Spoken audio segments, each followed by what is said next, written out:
हेल' लोगोफोर, बे समाव नोंथांमोननि गेजेराव मोनसे गोजोनथाव रादाब लानानै फैदों आरो बे जाहैबाय नोंथांमोना नुनो मोननाय जादों जि फार्स्टआव बिजनि नबेल एकाडेमि बिजनि जाय एस्टाब्लिश जादों 2021आव जानाय आरो बियो इंलिश मिडियाम स्कुल आरो बियो प्राइभेट स्कुल।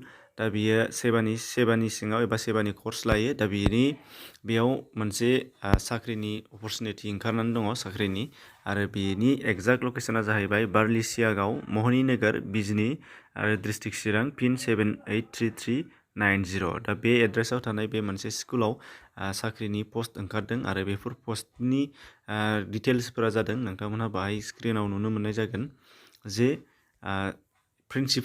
प्रिन्सिपाल सासे नांगौ मोनसे पस्ट प्रिन्सिपालनि आरो बियो क्वालिफिकेसन हिसाबै बिथांमोनहा होदों MA आरो BEd नांगोन होनदों आरो बेनिफ्राय एसिस्टेन्ट टिचार होदों। नाथाय एसिस्टेन्ट टिचारनि बेलायाव बाहाय बिथांमोनहा मख'वाखै। दा जायखिजाया ग्रेजुवेट जानांगोननो, बेनिफ्राय पोस्ट ग्रेजुवेटबाबो जागोन, बेनिफ्राय स्ट्रिमाबो एनि आर्ट्स साइन्स आरो कमार्स जायखिजाया एनि मोनसे, बेनिफ्राय DLED नङाबा BEd बे मोननै अपसना थानांगोन होनदों। बेजों लोगोसे बेहाय होफादोंमोन बिथांमोना इंलिश आरो इंलिशनि बुंनायनि बाहाय एक्सपिरियेन्स थानांगोन आरो बेजों लोगोसे टिचिंआवबो एक्सपिरियेन्स थायोबा बांसिन प्रिपेरेबल मोननो हागोनाय जागोन होनदों। नाथाय सेलारिखौ बिथांमोना फोसावना होआखै आरो बेखौ इन्टारभिउ लानाय जागोन होनदों आरो बेयो वाक इन्टारभिउ जागोन आरो बेयो जाहैबाय भेन्युआ बे नबेल एकाडेमियावनो जागोन गरगाव तिनालियाव।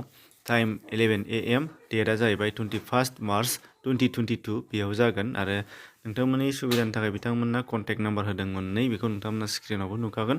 बे जाहैबाय फार्स्टआव 9101117524 आरो बेनिफ्राय मोनसे जाहैबाय 8638105126।